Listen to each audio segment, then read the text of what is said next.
The 2025 second celebration has brought us our one and only, for now, Primal Guard, Gracebearer. I was curious and cautiously optimistic for how the operator in the subclass would end up performing, after seeing how well both you and Philae work as Primal defenders. And personally, I'd say the optimism wasn't misplaced.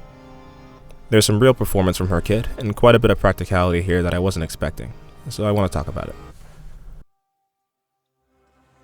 May the Lord bless you and keep you. As mentioned earlier, Gracebearer is our sole Primal Guard. She's designed to work with nervous impairment. When inflicted on an enemy, Nervous Impairment's burst effect deals 6,000 elemental damage and sticks 3 stacks of paralysis on said enemy. This forcibly interrupts the enemy during their next attack, setting them back into an idle phase for a moment before they start up their attack again. It's similar to Frighten in the way that it stops attacks, excepting that the enemy in question doesn't need to be blocked for it to take effect. However, unlike Frighten, paralysis doesn't decay unless the affected enemy happens to have status resistance, in which case a stack of paralysis will be lost every 5 seconds. This is pretty good utility to give operators that otherwise couldn't stand up to certain enemies or survive a certain amount of damage time to breathe and the player time to set up, depending on the circumstances. It's of course a great source of damage as well, since elemental injury and damage are still largely unresisted. Similar to Primal casters, Primal Guards have a skill that allows them to focus on inflicting elemental injury, and another that benefits from attacking an enemy under elemental burst. If Gracebearer's stats are anything to go by, Primal Guards sit in a very clear middle ground among their guard counterparts, with all attributes not being particularly outstanding or lackluster at the same time. That pretty much means lower defense, higher attack, and a somewhat higher than average HP pool. Gracebearer herself has complementing trust growths that focus only on her attack. Like most guards, they have a block count of 2. It's also worth noting that Primal Guards have a resistance of 10, being one of the 4 guard archetypes that have a natural resistance to arts damage. Gracebearer's talent is a simple additional 10% attack. This bonus raises to 15% when she defeats an enemy under the effect of Nervous Impairment Burst. Pretty straightforward. If nothing else, I don't mind having a bit more damage on an operator, even if it was probably factored in beforehand. It at least encourages and rewards playing around enemies she'll be inflicting with Nervous Impairment without completely relying on the burst effect, so there's that. Gracebearer's skill 1 at Mastery 3 causes her attacks to hit twice, making each hit count for 150% of her attack and taking 10% of the damage dealt to factor in elemental injury. Assuming her talent isn't boosted to its second value, Gracebearer is dealing 1485 on an individual hit. With the extra buff, this is a little over 1550. If she's fighting the same target the entire time, the skill allows Gracebearer to hit a target 50 times within a skill cycle. Looking at application skills for the closest adjacent Primal casters within the same rarity, we generally see either a boost to their attack or an attack speed increase during skill to help them inflict burst. Gracebearer gets the best of both worlds with a boost of the attack of her attacks and the ability to hit double the amount of times she would normally be doing to actually start building elemental injury.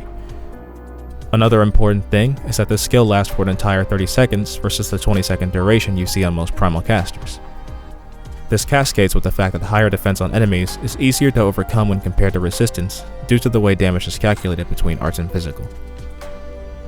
Gracebearer can go toe-to-toe with elites and some bosses with a bit of support, and can consistently apply impairment without too much issue.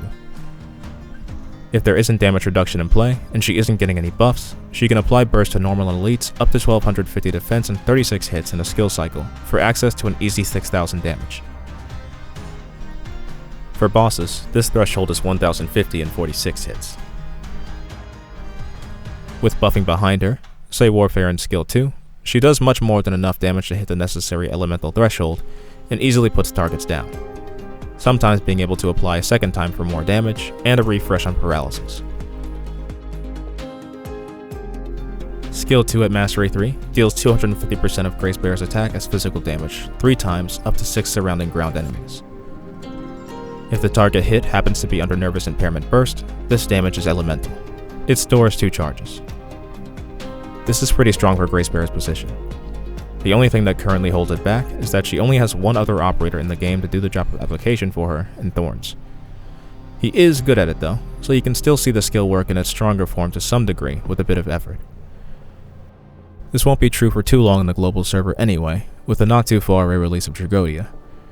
And we all know how fair and balanced that guy is. While that will be a harder to obtain operator due to rarity with no real sign of that changing for nervous impairment in the future, I don't think that should devalue the skill. Being able to hit a little under 7,500 damage, or over 7,700 with talent's second increase, on 6 enemies at once is a great ability to have, even if we're just talking physical damage. And if we aren't, it's very impressive.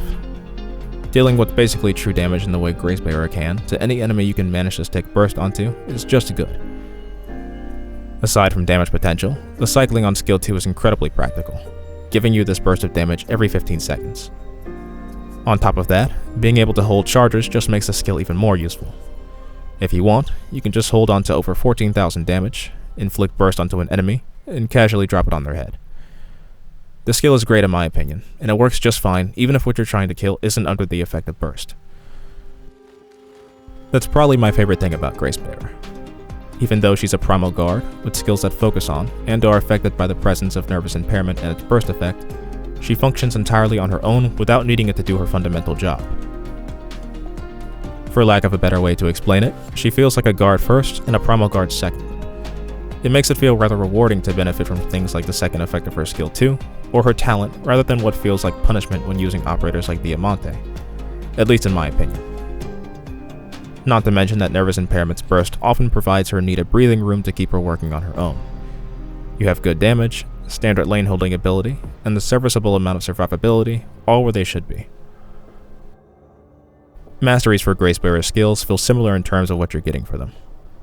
Focusing on skill 1 allows for greater self-sufficiency, allowing her to access elemental burst and her talent more easily. Skill 2 instead gives you the damage mentioned earlier in greater measure. More importantly, until Mastery 1, Gracebearer will only be able to hit 5 enemies at a time. So that may be something to consider depending on the situations you plan to have her in. There is, of course, no module for such a new class. I'm sure that when they do get one in the future though, it'll more or less be what Primal casters will get for us in a few months, just being able to deal more damage to enemies under burst. I do hope it ends up being something more interesting. Somehow. Gracebearer has been, pleasantly surprisingly, very fun to use. I was somewhat skeptical seeing the Primal name tag on the operator, but I think she's balanced quite well, being able to perform just fine among the infinite sea of guards in this game. Thanks for hearing me ramble. I'll see you next time.